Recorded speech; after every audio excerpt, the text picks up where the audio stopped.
Algumas atrações turísticas não assustam por causa de monstros, histórias mal assombradas ou efeitos especiais. Elas assustam porque existem de verdade, ficam abertas ao público e colocam pessoas comuns diante de alturas absurdas, quedas controladas, pontes instáveis, ondas gigantes e passarelas de vidro sobre o vazio. De trilhas na China a mirantes nos Estados Unidos, da Noruega ao Brasil, você vai ver lugares onde a paisagem impressiona, mas o medo chega antes da foto. E é exatamente isso que você vai ver aqui hoje. Então já deixa seu like, clique embaixo no botão de se inscrever e bora lá! No pico sul do Monte Huashan, na província de Shanxi, na China, a trilha quase não parece uma trilha. O trecho mais famoso é o Changkong Plank Road. Ele fica a mais de 2.100 metros de altitude e surgiu séculos atrás como um caminho de isolamento para meditação. Hoje virou uma das atrações turísticas mais assustadoras do mundo. Pouco mais de 100 metros de tábuas presas na lateral da montanha, com cerca de 30 centímetros de largura, cabos de aço na parede e o vazio logo ao lado. E tem um detalhe que deixa tudo pior. A passarela não leva a uma saída, ela termina perto de uma parede de rocha, então quem entra precisa voltar pelo mesmo caminho. Quando aparece alguém vindo no sentido contrário, os visitantes têm que se espremer, trocar os ganchos de segurança de lugar e continuar em cima daquela tábua estreita, sem corrimão na borda e sem rede embaixo. Com chuva ou neblina, a tensão aumenta ainda mais.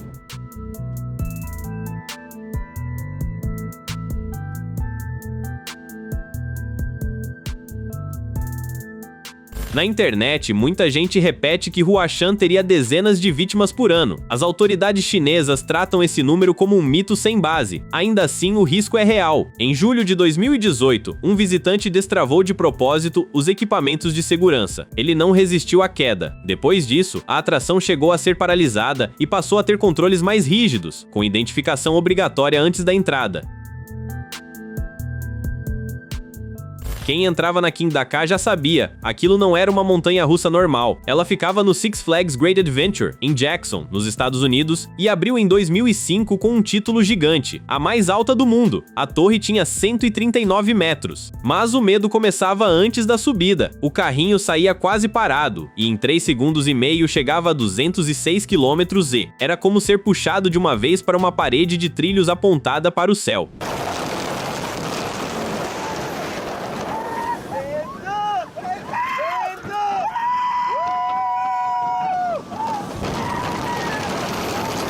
A sensação era essa, subir reto, parar lá em cima por um instante e depois despencar quase de frente para o chão. E ainda tinha um detalhe que parecia erro, mas fazia parte do projeto. O rollback era quando o trem não conseguia passar pelo topo e voltava de costas pela mesma subida até ser segurado pelos freios na pista de lançamento. Para quem estava sentado ali, era um susto enorme. Para o sistema, era previsto. A fama também cresceu por causa dos problemas. Poucas semanas depois da abertura, uma falha num teste sem passageiros danificou o sistema de lançamento e fechou a atração por 2 meses. Em 2023, um cabo do lançamento se rompeu durante uma volta com passageiros, mas o carrinho recuou com segurança e ninguém se feriu. Depois de anos como lenda dos parques radicais, a King Dakar foi fechada de vez em novembro de 2024. Em fevereiro de 2025, a estrutura acabou demolida. A montanha-russa mais alta do mundo saiu de cena do jeito mais seco possível. Quem pisa no Skywalk do Grand Canyon não está só olhando uma paisagem bonita. A pessoa entra numa passarela de vidro, em formato de ferradura, projetada para fora da borda do canyon, em Grand Canyon West, no Arizona, nos Estados Unidos, numa área administrada pela tribo Hualapai. E o que mexe com qualquer um é o chão. Ele é transparente. Você olha para baixo e vê o vazio direto sob os pés, a cerca de 1.200 metros de altura. A estrutura foi feita para dar medo, não para ser frágil. Tem aço, vidro reforçado e foi projetada para aguentar ventos fortes, terremotos e muito mais peso do que o fluxo normal de turistas. Mesmo assim, o corpo não lê projeto de engenharia. Tem gente que trava só de olhar. Por isso, os visitantes usam proteção nos sapatos, não entram com o celular na passarela e dependem das fotos feitas pelo próprio local.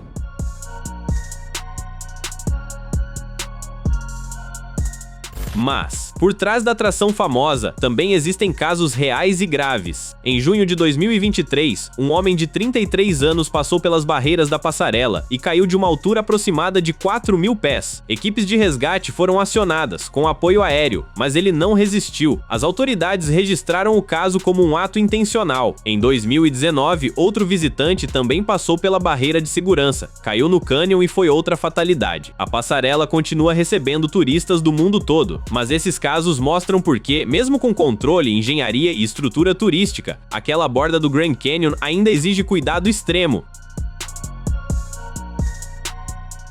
Quem chega na plataforma da Ponte de Baling entende rápido por que esse lugar assusta tanta gente. Ela fica no condado de Guanling, na província de Guizhou, no sudoeste da China, cruzando um cânion enorme a cerca de 370 metros acima do rio Baling. Em 2019, o Guinness reconheceu a ponte como a instalação comercial de bungee jump mais alta do mundo, com 370,25 metros. Na prática, é isso. A pessoa se prende aos cabos elásticos, salta e passa quase 9 segundos caindo antes da corda esticar de vez.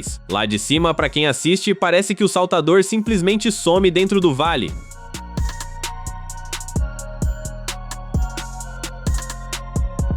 E a fama da ponte não veio só do bungee jump. Ela também recebe torneios internacionais de base jumping, uma modalidade em que atletas saltam de estruturas fixas, como pontes e penhascos, e abrem o paraquedas durante a queda. Na ponte de Baling, eles se lançam da estrutura metálica e deixam para acionar o equipamento bem mais perto do chão. Em alguns casos, a abertura acontece a cerca de 100 metros do solo. Nas imagens, o lugar até parece tranquilo, montanhas verdes, o rio lá embaixo, a ponte cortando a paisagem. Mas aí alguém pula e a cena muda de tom na hora. Não é mirante para tirar foto com calma. É atração para quem gosta daqueles segundos em que o corpo inteiro entende que já saiu do ponto de voltar atrás.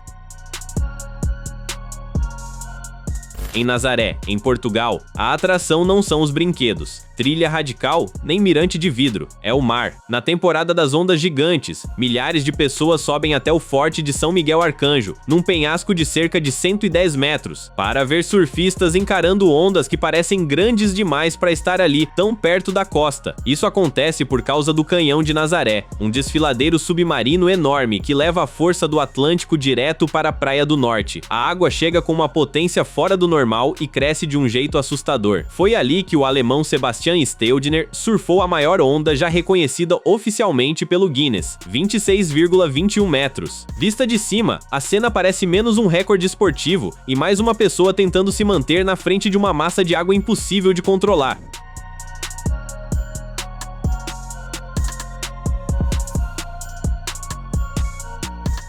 E é aí que Nazaré muda de espetáculo para um risco real. Quando um surfista cai, ele desaparece na espuma, perde a noção de onde está e precisa ser encontrado pelos jet skis de apoio antes que a próxima onda chegue. Em alguns registros, a equipe entra no meio da turbulência quase sem enxergar, com a água empurrando tudo na direção das rochas. Para quem assiste do alto, é uma imagem impressionante. Para quem está lá embaixo, cada segundo é decisão, resgate e respeito pelo tamanho do oceano. Quem chega ao Kjeragbolten, na Noruega, já entende rápido. A foto mais famosa da viagem depende de um passo que o corpo tenta recusar. A rocha fica no Monte Kjerag, presa entre dois paredões. É uma pedra enorme, travada no vão, suspensa sobre quase 1.000 metros até o Fjord Lysefjorden. E ali não tem corrimão, grade, cabo de segurança ou rede. A pessoa pisa, posa, evita olhar demais para baixo e torce para o joelho não falhar. Antes disso, ainda vem uma trilha pesada, com trechos íngremes de rocha lisa, onde muita gente sobe se segurando em correntes de metal.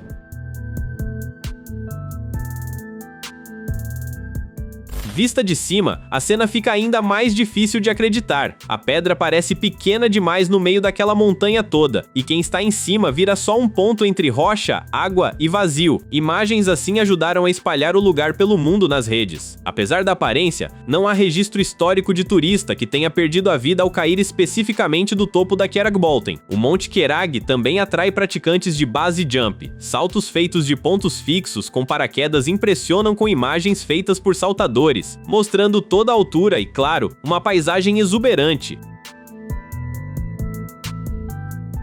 Quem entra na Takabicha já sabe que não está indo só a uma montanha-russa bonita de parque. Ela fica no Fujiki Highland, em Fujiyoshida, no Japão, bem perto do Monte Fuji, e ficou famosa justamente por dar aquela sensação de arrependimento chegando antes de o carrinho voltar para a estação. Até o nome já vem com provocação. Takabicha pode ser entendido como algo tipo dominadora, e a atração leva isso a sério desde o começo. Antes da queda principal, o carrinho passa por um túnel escuro, acelera forte e coloca os passageiros de cabeça para baixo várias vezes. Mas a parte que fez essa montanha-russa ficar conhecida no mundo inteiro vem depois. Ela sobe quase na vertical até cerca de 43 metros de altura. Lá em cima, o carrinho para por alguns segundos. A cidade fica lá embaixo pequena e em dias claros ainda dá para ver o Monte Fuji ao fundo. A vista é linda. O problema é lembrar que a única saída é descer. I hate it when it teases us like this.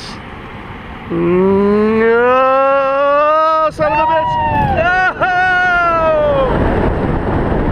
A queda da Takabicha tem 121 graus de inclinação, ou seja, ela passa da vertical. Quando foi inaugurada, em 2011, entrou para o Guinness como a montanha-russa com a descida mais íngreme do planeta. Esse recorde só foi superado anos depois, por uma diferença mínima, e o parque ainda prepara os visitantes antes do embarque com uma pequena rotina de alongamento. Parece exagero na fila, mas, quando o carrinho trava lá no alto, todo mundo entende rapidinho porque era melhor ter aquecido o pescoço.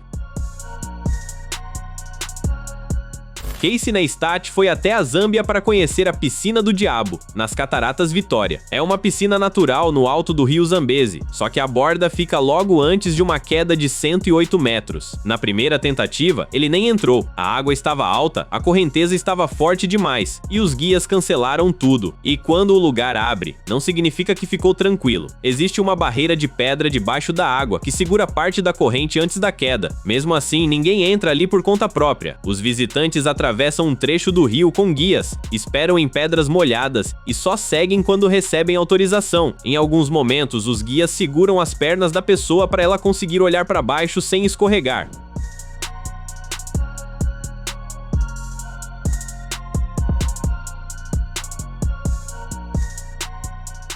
A imagem assusta porque a sensação é direta. Ali, um passo errado não parece ter volta. Por isso, a Piscina do Diabo só recebe visitantes em épocas específicas, quando o volume do rio permite esse banho com supervisão. Antes da travessia, os guias ainda verificam a água ao redor, porque o Zambezi também pode ter animais perigosos. Kelsey voltou 18 meses depois e finalmente conseguiu entrar. Ainda assim, saiu com uma marca da viagem. Durante a travessia, foi mordido no pé por um peixe-tigre. Ele ficou bem e depois tatuou uma lembrança do rio Zambezi na perna, mas o risco naquela região não é só impressão de vídeo. Em outro caso, nas Cataratas Vitória, um guia não resistiu depois de salvar um turista. A paisagem continua atraindo visitantes, mas ali cada avanço depende de quem conhece o rio de perto. Um turista resolveu encarar o Sky Jump do The Strat, em Las Vegas, nos Estados Unidos, mesmo avisando desde o começo que não era nada fã de altura. E aí o problema já estava montado, porque ali não é sentar num brinquedo e esperar que ele faça o serviço. A pessoa vai até a beirada da torre, presa nos cabos e nos equipamentos de segurança, e precisa dar o passo para uma queda controlada. A equipe tenta deixar tudo calmo, confere os equipamentos, explica onde colocar as mãos, repete as instruções. Mas quanto mais ele chega perto da borda, mais o corpo entrega que a cabeça ainda não tinha assinado aquele contrato. Ele tenta brincar, pergunta sobre os sinais, pede um segundo, respira, trava, enquanto a instrutora mantém aquela paciência de quem já viu muita gente reconsiderar a vida ali em cima. Aí vem a contagem regressiva, e a coragem ensaiada fica sem lugar para se esconder. Holy crap! Oh my God! Assim que ele salta, a pose de aventureiro desaparece. Vem um grito atrás do outro, a cidade passando lá embaixo. E aquela reação de quem descobriu tarde demais que turismo radical muda bastante quando é o próprio corpo preso no cabo. Na base, ele chega bem, mas totalmente atordoado. Respira fundo, diz que está tudo certo, admite que quase passou mal, e segundos depois, já começa a comemorar por ter conseguido terminar. Foi susto, adrenalina e arrependimento misturados. Mas ele saiu andando, com as pernas bambas e a história gravada.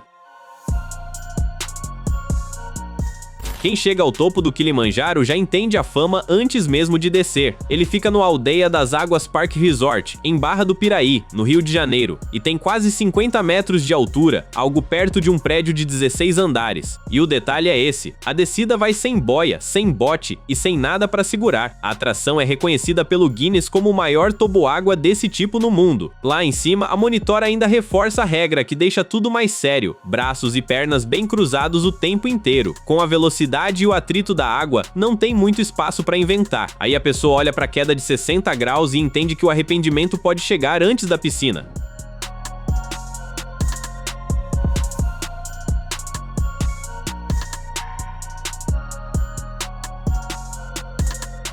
A descida dura só alguns segundos, mas ali em cima, cada segundo parece render mais do que devia. O corpo acelera muito rápido, podendo chegar perto dos 100 km por hora, e a chegada na água vem forte, cobrindo a câmera e deixando tudo confuso por um instante. Quando a pessoa aparece de novo, já fora do toboágua, vem aquela mistura de alívio, orgulho e por que eu fiz isso? Em volta, o pessoal grava, aponta, dá risada nervosa, e o Kilimanjaro continua lá atrás, enorme, esperando a próxima pessoa da fila.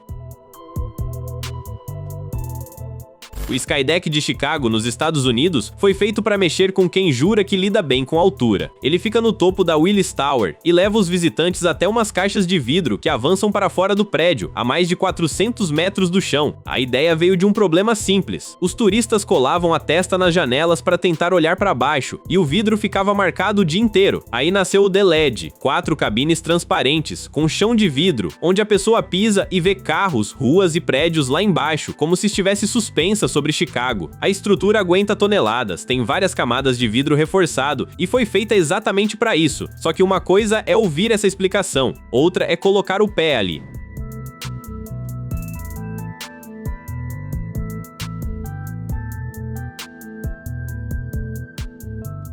E a fama ficou ainda mais tensa por causa de 2 sustos reais. Em 2014, uma família ouviu um barulho parecido com gelo quebrando e viu o chão se estilhaçar debaixo dos pés. Em 2019, aconteceu de novo. Uma mulher estava na cabine com 2 crianças quando veio um estrondo forte, e todo mundo saiu dali pálido. A administração explicou que nos 2 casos, ninguém esteve em perigo de verdade. O que quebrou foi uma camada protetora contra riscos, não o vidro que sustenta a plataforma. Mas esse é o tipo de informação que deve acalmar bem mais depois, já longe daquele chão transparente. A Trolltunga, a famosa língua do troll, é uma pedra enorme que avança para fora da montanha, sobre o lago Ringedalsvatnet. Torna-se uma paisagem impressionante na Noruega e passou a chamar a atenção do mundo devido à paisagem e também aos desafios encontrados para chegar até lá.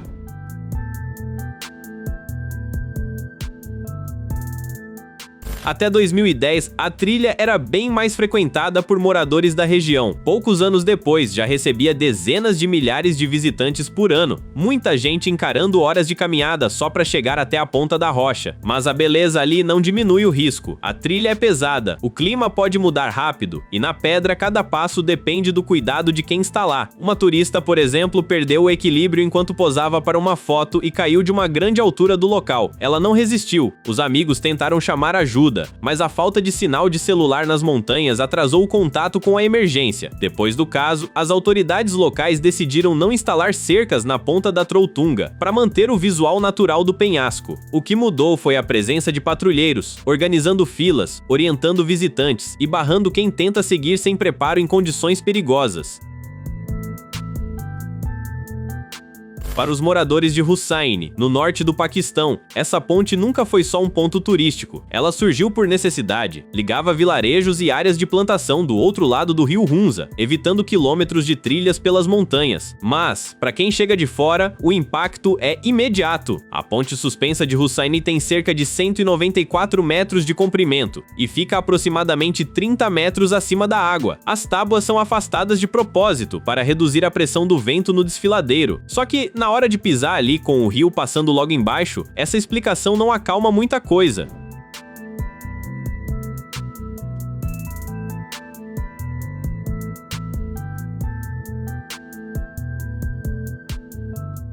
Nas imagens, dá pra entender por que tanta gente para no meio da travessia. A ponte balança, o piso parece faltar em vários pontos, e cada passo precisa ser pensado com calma. Hoje, o local tem estrutura para receber visitantes, com guias e tirolesa. Mesmo assim, a fama de perigosa não veio apenas da aparência. Em 2022, um jovem estudante da província de Sindh perdeu o equilíbrio durante a travessia, caiu nas águas geladas do rio Hunza e não resistiu. Depois disso, a ponte foi interditada temporariamente. As autoridades fizeram reformas de segurança, trocaram madeiras antigas e passaram a exigir coletes salva-vidas para visitantes. Ainda assim, atravessar a Hussain continua sendo uma experiência em que a paisagem impressiona, mas o risco também aparece a cada passo. Não esqueça de se inscrever para assistir mais vídeos como esse.